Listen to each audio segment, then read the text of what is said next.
I want to know what your life felt like before those cowards knocked the door to your sanctuary off its hinges. Before they desecrated your temple, leaving your body for your own mother to dress at your funeral. I want to know what it was like for you to wake to sunlight in the mornings. If we would have been friends in some other life, or if we would have seen each other in a room full of other black women and only passed each other like oceans, tired of carrying heavy ships.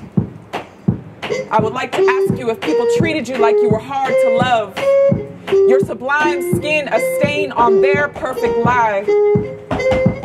If you saw the world through blood-colored glasses, the hard-to-drink truth is, I only know you because Black death is so profitable. You are as close to a sister to me as another dead woman. Your family cried out like violets dancing in the middle of a field somewhere and no one noticed. Your face is indeed just another notch on America's belt, bragging about you, another warm, fresh kill. And ain't your smile sharp enough to break sorrow or mend a best friend how aloe plants do wet and ugly scars? And ain't your life like Mia's, ripped and torn from your family at the train station? Like black women's bodies ain't worth nothing unless they're for pleasure or bitter pain.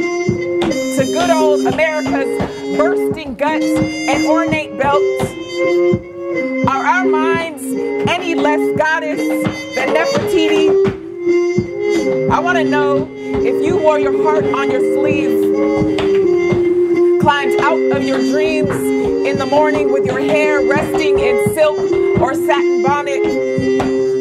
Did your laughter taste like buzzing bees in your lover's abdomen?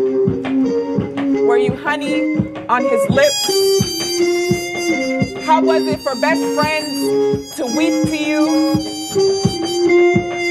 Ever wanted to be loved by a man so bad that you made nurturing into selflessness? I want you alive and not for profit, for a mural or t-shirt or poem or nightmare. Must we be lotus who rises from the mud? Must we be dead to be noticed? I want to know what it was like for you to be alive.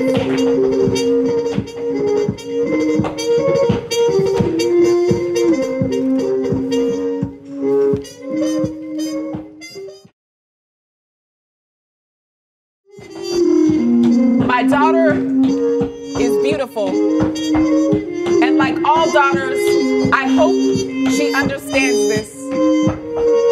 I hope she understands her beauty has nothing and everything to do with how many times a man glances in her direction as she passes by. I hope she sees the potential threat in letting others dictate who she resembles when she stares herself in the mirror. How long her hair, how pearly white her teeth, the measurements of her hips, bust, and waist.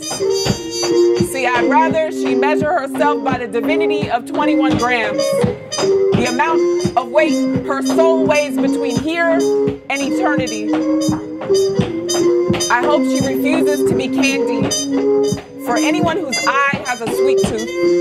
Because the eye is not a microscope. It can't see the small specks, dents, birthplaces, mothers, fathers, which hair stand on end in the morning, and insecurities that all exist within. My daughter has a heart. I hope that by the time she's 21, it is more than a frostbitten piece of flesh dangling in a meat locker of a chest somewhere. I'd like to think that when she gives it, it's a little like a yoga pose. Not easy to bend into, but a slow and cautious release of the muscle. My daughter has a mind. I tell her that with it, dreams are born, and if that weren't true, I couldn't have dreamt her up. Still, she knows that some dreams are just for dreamers, and she must always stay awake. Because sadly, there are people who will try to purchase, package, and reuse her. And this is the world's game. And I'd be lying if I didn't tell her, baby, I want you to checkmate every single time. So when I'm with her, I take her back to the moment that she crash coursed me into motherhood. See, at the tender age of 22, I barely had my bearings. One day she'll discover that I didn't raise her at all. That we grew together like two exquisite wings on the back of an eagle reaching out to our everything. My daughter is beautiful.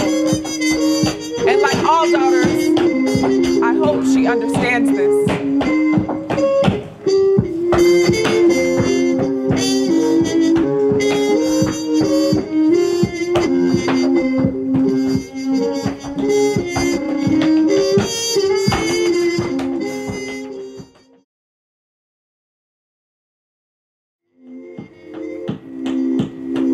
I am sitting on a stool inside of Safeway, right across from Rainier and Henderson, staring down aisle 12. There are 4 items displayed that I can pick up and walk out with if I have just enough change. Greeting cards, digestive help, pain relief, and cough and colds. I assume there's some relief for my newfound back pain, maybe some Tums or Imodium to ease my lactose intolerance. But I don't think I'll find a card that I like. Nor will I find a card that will ease the suffering Trayvon Martin's mother feels while she lies awake at night. Nor will I find a card that will ease the suffering Tatiana Jefferson's mother feels while she lies awake at night. Nor will I find a card that will ease the suffering Charlena Loud's mother feels while she lies awake at night. Nor will I find a card that will ease the suffering Tony McDade's mother feels while she lies awake at night. The sound of racial slurs murmured in the folds of her sheets, the kind that rise and fall in her chest, growing into a chaotic mantra on television screens across the U.S. And I hope I don't find that race card sitting there on that colorful shelf, waiting to commit a suicidal dive into my hands. There is not a card that embodies all truth, so please don't go long and throw it in my face. There's a boy standing next to me, brown leaf dusted skin, mild in manner. I ear hustle, hear him say he's a mama's boy, flowers his lips on his mother's cheeks before he leaves, kind of mama's boy. He admits his parents are his perfect roommates, and that is why he will never leave the garden. I wonder if there is a bullet waiting for him somewhere. A pointer finger hiccuping on a trigger, itching for an echo in our ears, pulling our skin more and more distant from each other. The truth is, we need help. We need someone standing on every urban, suburban, inner city, rural corner, passing out words that are life jackets, possibly in novel form. The prologue written to self-appointed neighborhood watchmen and the police. The first line would read, "Stop. You are pointing your gun at a figment of your imagination. Not all black people are monsters. Some of them flower their lips on their mother's cheeks before they leave. Some of them make perfect roommates. Police, tuck away your polymer toys. We all know that you hold in your holsters the kind of heavy metal that really kills kids. And I am not against guns. throw second chances. And I have nothing to give these mothers because blood is not a handkerchief. And I am just sitting on a stool inside a Safeway, right across from Rainier and Henderson, staring down aisle 12. Come find me.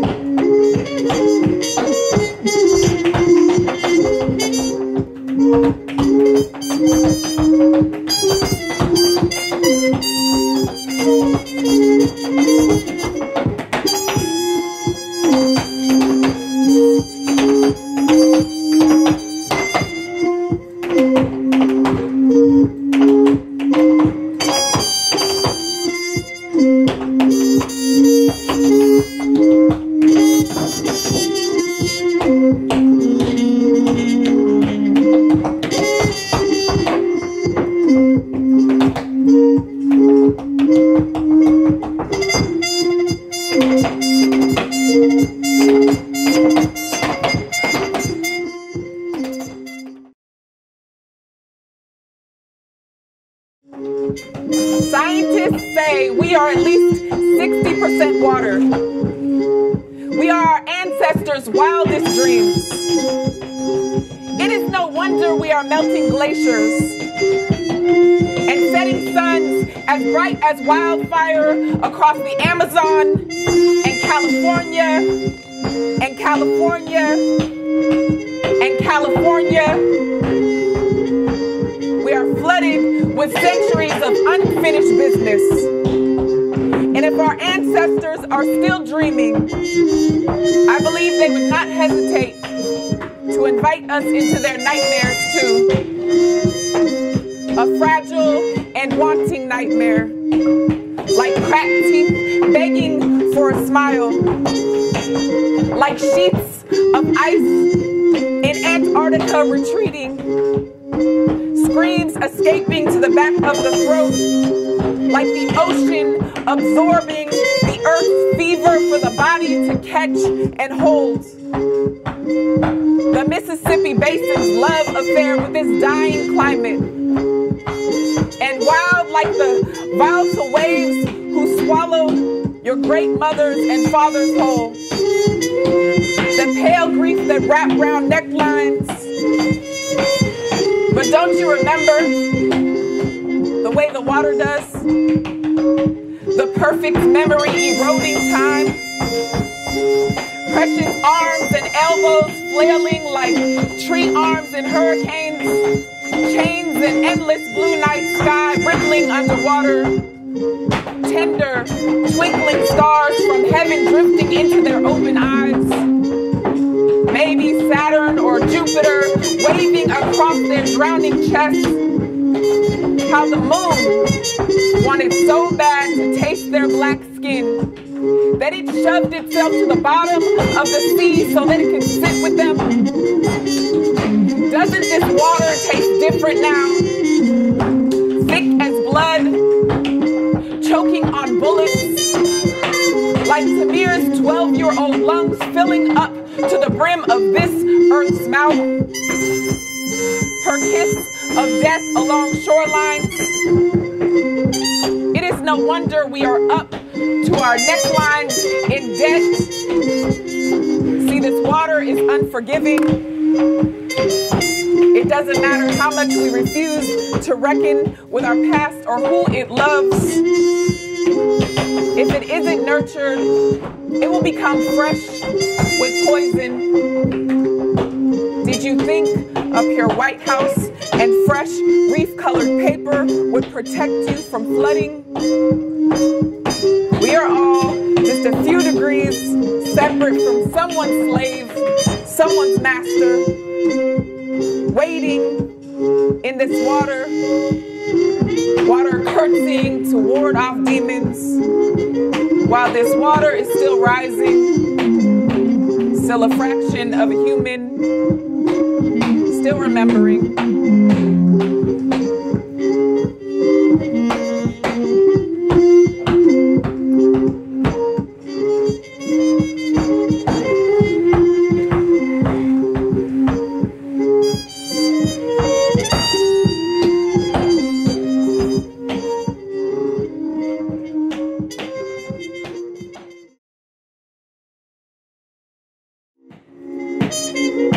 I just wanted to thank everyone for being here. Thank you for listening. I want to thank Wari. I want to thank Owuor and my child, my daughter, Raven. This is All Water Has Perfect Memory. These are poems from my new released book. You can check me out on Instagram if you want to. Self-Love Vigilante. You can purchase it on my website, ChelseyRichardson.org. This is for you, and this is for us. So thank you for being here. Peace.